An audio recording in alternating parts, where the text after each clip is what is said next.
Hello, kindergartners. Welcome back to Social Studies with Mrs. Miller. So good to see you all here today. Today in Lesson 9, we will be talking about what makes a good classroom citizen. Now, your classroom might be in school, or right now your classroom might be at home. Either way, we need to know how to be good classroom citizens. First, let me ask you, what is a citizen?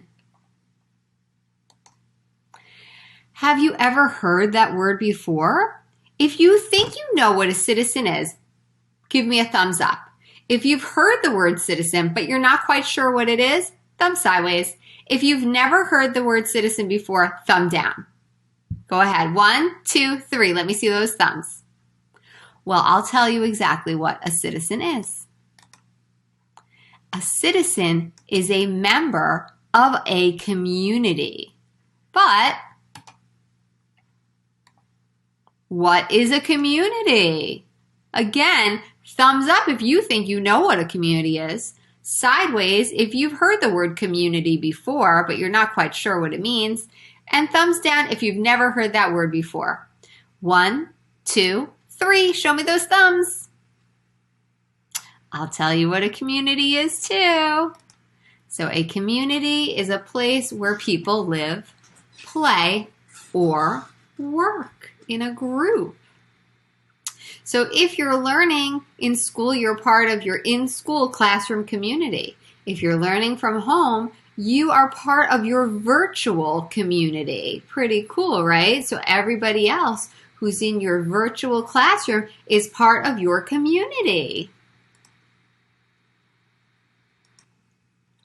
I'm wondering, have you heard about the 3 R's at Harley Avenue? If you've heard of the 3 R's and you know what they are, give me a thumb up. If you've heard of the 3 R's but you're not quite sure what they are, thumb sideways.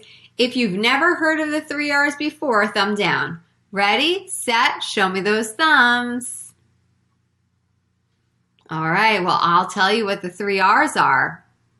The 3 R's of Harley Avenue are respect, responsibility, and building relationships. Now, if we follow the 3 R's, we are acting as good classroom citizens. So let's talk more about the 3 R's. This song talks about the first R, respect. Everybody say respect. Respect. Yes. So we're going to listen to this song now. And as you listen, I want you to pay very close attention to the types of examples, the types of things that are spoken about in this song. What types of things show respect throughout this song? If you look up in the top right-hand corner of your screen, you will see a blue button. I want you to pause this video here. Then you'll press that blue button, listen very carefully to the song, and then come back here so that we can talk about it. Okay, I'll see you in a few minutes. Enjoy the song. Welcome back, everyone. So I hope you really liked that song. Now, I'd like to hear from you.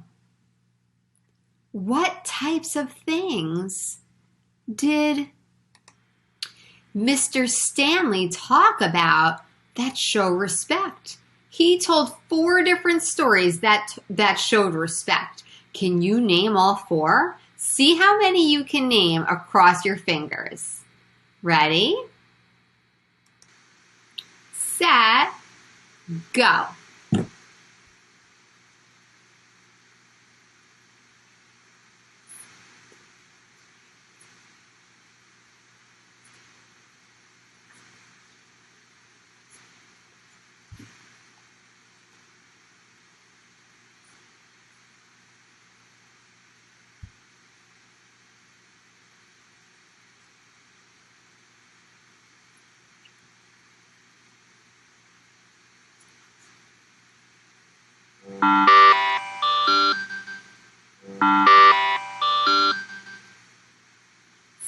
look, and listen. So I ended up giving you a little extra time on that one because I accidentally didn't push the timer right away. So were you able to name all 4? Let's see if you were. So the first story that Mr. Stanley told was about how he wanted to go on the monkey bars first, but he let his friend go first instead. That's showing his friend respect. Then he talked about how he was walking past a class that was quietly working, and he wanted to say something, but instead he stayed quiet. That showed respect to that class they were working on doing some learning. And it also showed respect to the teacher. The third story he told was about how he went to play with a puzzle and he saw that somebody had left a puzzle on the floor. He thought about just leaving it there, but then he decided to pick it up. And that shows respect. Last but not least, he saw someone being bullied. And he said that he could have joined in and bullied the kid too, but instead he decided to be nice to the kid. Now, is there something that he could have done that would have been even better than just being nice to the kid? What could he have done? Think. Let me see if I can read your mind. Okay, let me see if I can read your mind. Thumbs up if this is what you were thinking. I was thinking that he could have told the bully to stop bullying, or he could have told a teacher what was happening. Those would be 2 good things to do in addition to being nice to the person being bullied. All right, now we're going to read a book about the second R, responsibility. Everyone say responsibility. 1, 2, 3. Responsibility. That's right. Let's read to learn about what responsibility means and how we can be responsible. All right, let's listen very carefully to this book, to this story about responsibility. After we listen, we'll talk about what it means to be responsible. You can follow along as it's read aloud. Being responsible means that you do the work you are supposed to do. Responsible people do chores without needing reminders. They also follow rules and do what they say they will do. Okay, so that told us what is responsibility. Now the next section is responsibility at school. Responsibility at school. You can show responsibility at school by getting your work done on time. Be on time for class. Be responsible with your school supplies by keeping track of them. This next part is responsibility at home. Responsibility at home. Pebble Go. Show responsibility at home by doing your chores before being asked. Take good care of your pet. Be responsible for your actions. If you make a mistake, don't blame someone else. Next is responsibility around town. Responsibility around town. Show responsibility in your community by taking care of the earth. Put trash in a garbage can and recycle. Follow the rules at the library, swimming pool, and other places around town. And last but not least, let's listen to this part, why responsibility matters. Why responsibility matters. Being responsible shows that you can be trusted. If you are responsible for small jobs, people will trust you with bigger jobs later. Being responsible also sets a good example for others. Okay, so what did we learn about responsibility? Turn and tell someone near you what you learned about responsibility. Ready, set, turn and talk.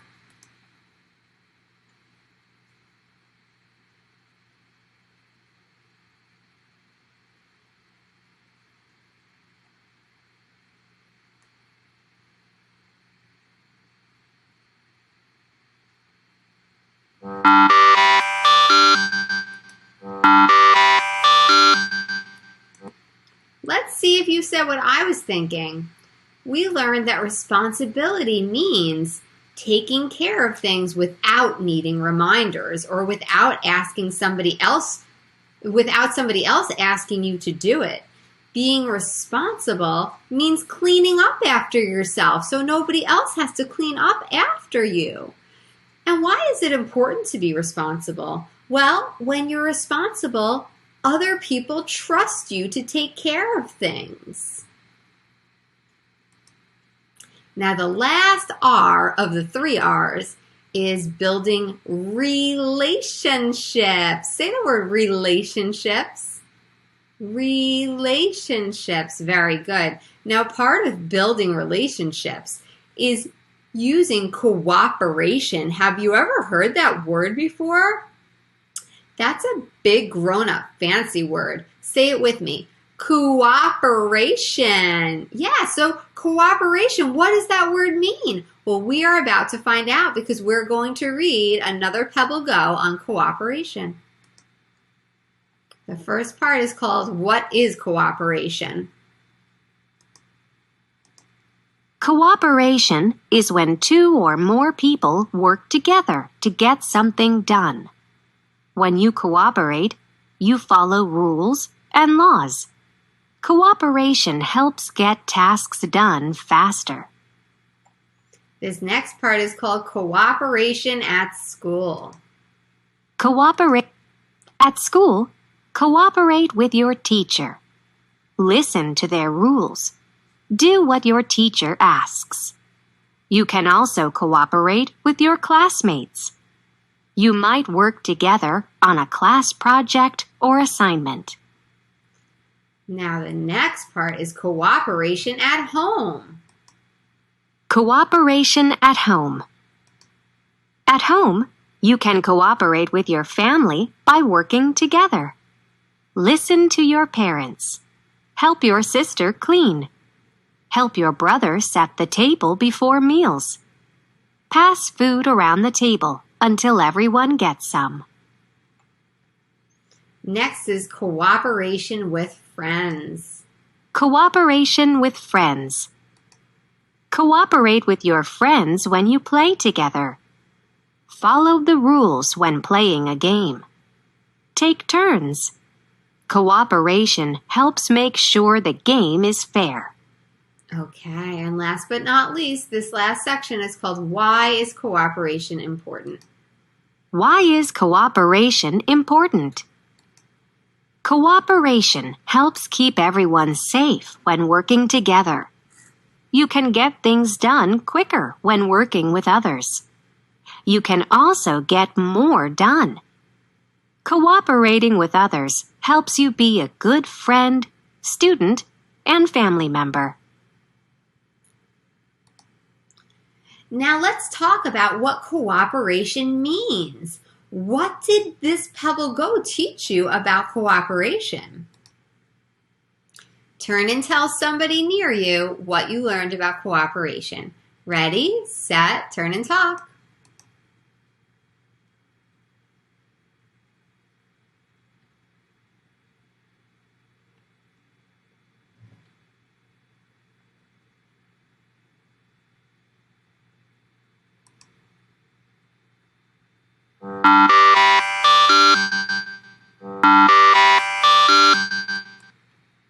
Stop, look, and listen. So if you stopped what you were doing and you listened to me, then you were showing cooperation. Part of cooperation is being a good listener. Another part is being able to work together well. And why is that so important? Well, it helps us to build relationships. It helps us to build friendships. And it helps others to trust us. When we cooperate, we're able to get things done in a better way. All right, when you go to pebblego.com, you'll see here that there's a search bar. If you type in the search bar, being a good citizen, look, it comes up right away. You can just click on it. You'll see all of these different readings on what it means to be a good citizen, cooperation, courage, honesty, leadership, loyalty, patriotism, protests, respect, responsibility, self-discipline, sportsmanship, tolerance, volunteering. You could read all of these to learn how to be a good citizen.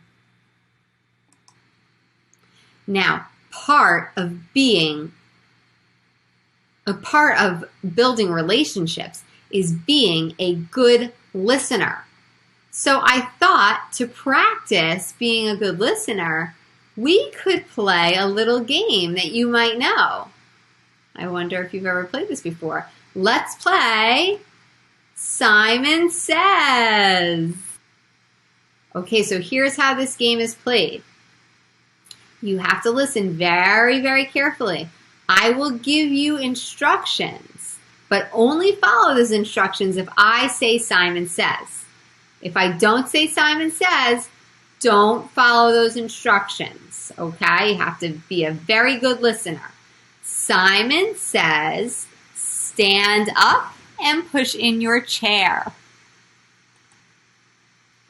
Are you standing up behind your chair with your chair pushed in? Very good. Simon says, put 2 hands on your head.